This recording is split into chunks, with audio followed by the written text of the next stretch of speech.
अस्सलाम वालेकुम, क्या हाल है सब लोग। उम्मीद करता हूँ खैर वाफियत से होंगे। व्यूअर्स, रियल एस्टेट की मार्केट की अगर बात करें तो पिछले कोई 1.5-2 साल से मार्केट स्लो है। तो ऐसी सूरत हाल के अंदर ज़ाहिर है अब इंटरेस्ट रेट बैंकिंग की तरफ बहुत से लोगों ने पैसे जमा कराए हुए थे। जो मंथली इंटरेस्ट हुआ है वहाँ से उन्हें मिल रहा था, तो बहुत से लोग रियल एस्टेट से निकल के पहले फ़ॉरेन करेंसी में गए, गोल्ड में गए। वहाँ की भी जो फ्लक्चुएशन है समझ नहीं आती, कभी एकदम ऊपर कभी एकदम नीचे। कुछ लोगों ने फ़ायदा किया, ज़ाहिर सी बात है बहुत से लोगों ने नुकसान भी वहाँ पे उठाया।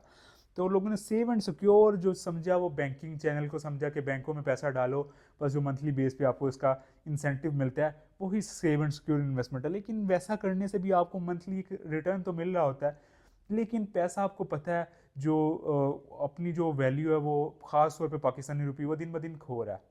तो व्यूज़, ऐसे हालात में कहाँ पे बाइंग करनी चाहिए, कौन सी सेव एंड सिक्योर इन्वेस्टमेंट है, तो इस लिहाज से मेरे माइंड में एक अपॉर्चुनिटी आई थी, तो मैंने कहा आपसे ज़रूर शेयर करता हूँ।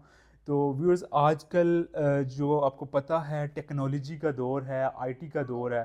तो आईटी ने जहाँ तक बहुत से बिजनेसेस के अंदर, कारोबार के अंदर जो है बहुत सी चीज़ें नई क्रिएट की। इसी तरह अगर रियल एस्टेट को देखें तो रियल एस्टेट में भी आईटी की मदद से बहुत सी चीज़ें नई होगी।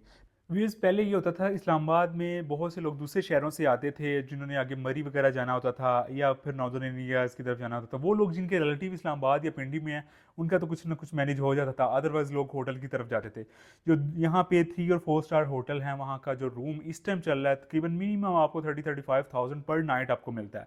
अगर आप लोकल जो होटल्स हैं जो एक छोटी बिल्डिंग के अंदर या फिर हाउसेज के अंदर लोगों ने रेस्ट हाउसेज बनाए होते हैं, वहाँ पे भी आपको 10 से 15 हज़ार की इन बिटवीन पर नाइट रूम मिलता है। अब एयरबीएनबी जो एक एप्लीकेशन है, दुनिया भर में लोग जो है वो जब कहीं ट्रैवल करते हैं तो अपने लिए होटल की बजाय एयरबीएनबी प्रेफर करते हैं, क्योंकि ये काफ़ी चीप है, सर्विसेज यहाँ पे बेहतर होती हैं। अब जैसे ये भी राइट नो बैरियन क्लिफ के एक मैं स्टूडियो अपार्टमेंट के अंदर बैठा हुआ हूँ। ये फुली फर्निश अपार्टमेंट है। ये पर डे के हिसाब से 7,000 पर डे के हिसाब से आपको रेंट पे मिलता है। अगर जाहिर सी बात है मंथली बेसिस पे कोई लेता है तो इसका रेंट भी थोड़ा कम हो जाता है। तो इस तरह का स्टूडियो फ्लैट, इसकी जो मार्केट के अंदर वैल्यू है तकरीबन कोई 50 से लेके 75 लाख तक डिपेंड करता है फिर उसके साइज़ के, उसकी लोकेशन के ऊपर।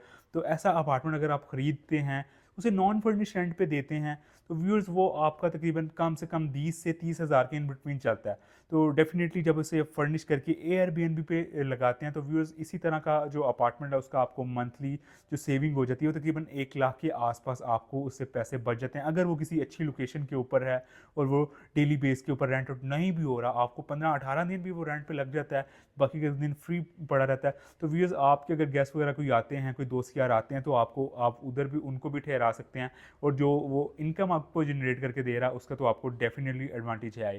तो कम बजट के अंदर एक ऐसी इन्वेस्टमेंट जिसकी जो एप्रिसिएशन भी इसमें हो रही हो और मंथली आपको एक अच्छा इंसेंटिव रेंट के तौर पे आपको मिल भी रहा हो, बजाय ऐसे प्रोजेक्ट में जाने से जो लोग मुख्तलिफ जो ख्वाब बेच रहे होते हैं और पता चलता है एक प्रोजेक्ट उनका भी कंप्लीट नहीं हुआ, 10 और उन्होंने लॉन्च कर दिए हैं, वो सारे के सारे बेचने की कोशिश में लगे हुए हैं।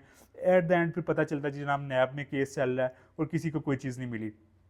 तो आप जब भी किसी प्रोजेक्ट के अंदर इन्वेस्टमेंट करते हैं तो आप जिस बिल्डर के साथ इन्वेस्टमेंट कर रहे हैं आप ये देखा करें कि वो उस बिल्डर ने प्रोजेक्ट डिलीवर कितने किए हुए हैं। चल तो बहुत से लोगों के बहुत से प्रोजेक्ट रहे होते हैं, लेकिन डिलीवर प्रोजेक्ट कितने हैं, जो डिलीवर प्रोजेक्ट हैं उनके अंदर जिन लोगों ने बाइंग किए हैं क्या वो खुश हैं। तो अगर ऐसी अब किसी बिल्डर का पोर्टफोलियो है तो वहाँ पे आप बिल्कुल आप इन्वेस्टमेंट कर सकते हैं। लेकिन अगर आप ऐसी सिचुएशन में जहाँ पे एप्रिसिएशन बहुत ज़्यादा हो रही है कंस्ट्रक्शन को लेके, बहुत ज़्यादा दिन ब दिन जो मटेरियल है उनके रेट बढ़ रहे हैं, तो जो लोग डिफ़ॉल्ट की तरफ नहीं भी जाना चाह रहे थे उनकी भी मजबूरी है हाथ खड़े करने के अलावा, उनके पास कोई दूसरा चारा नहीं। ऐसी सिचुएशन में आप रेडी चीज़ लें, वो आपको मैं रिकमेंड करता हूँ। जैसे ऐसा कोई स्टूडियो या फिर 1 बेड या 2 बेड अपार्टमेंट जो है वो आप लेके फर्निश कर सकते हैं, उसमें आपको एक मंथली अच्छा इंसेंटिव मिल सकता है। मेरे पास स्टूडियो 1 बेड 2 बेड के अपार्टमेंट्स अवेलेबल हैं, अगर आप भी इंटरेस्टेड हैं तो दिए गए नंबर्स पर रब्ता कर सकते हैं। और ये खूबसूरत सा स्टूडियो अपार्टमेंट जिसके अंदर फुली फर्निश्ड है, इस्लामाबाद बहरी एनक्लेव की बेहतरीन लोकेशन के ऊपर। अगर आप इस अपार्टमेंट को भी डेली या मंथली बेस पे रेंट पे लेना चाहते हैं, ख़ास तौर पे वो ओवरसीज़ लोग जो पाकिस्तान आते हैं वो इस्लामाबाद में उन्होंने ठहरना होता है, तो उनके लिए एक बेहतरीन ऑप्शन है। एक अच्छी कम्युनिटी के अंदर जहां आपको तमाम तरह सहूलतें भी मिलती हैं, यहाँ पे ये रेंट पे अवेलेबल है। उम्मीद करता हूँ ये जो इन्वेस्टमेंट का एक ऑप्शन मैंने आपको बताया आपको ज़रूर पसंद आया होगा। अगर आप भी एयरबीएनबी बिजनेस कर रहे हैं तो मुझे कमेंट सेक्शन में ज़रूर बताइएगा कि इस एरिया में आपका बिजनेस चल रहा है। एक नई अपॉर्चुनिटी के साथ दोबारा आपसे मुलाकात होगी। अपना बहुत सा ख्याल रखिएगा। अल्लाह निगहबान।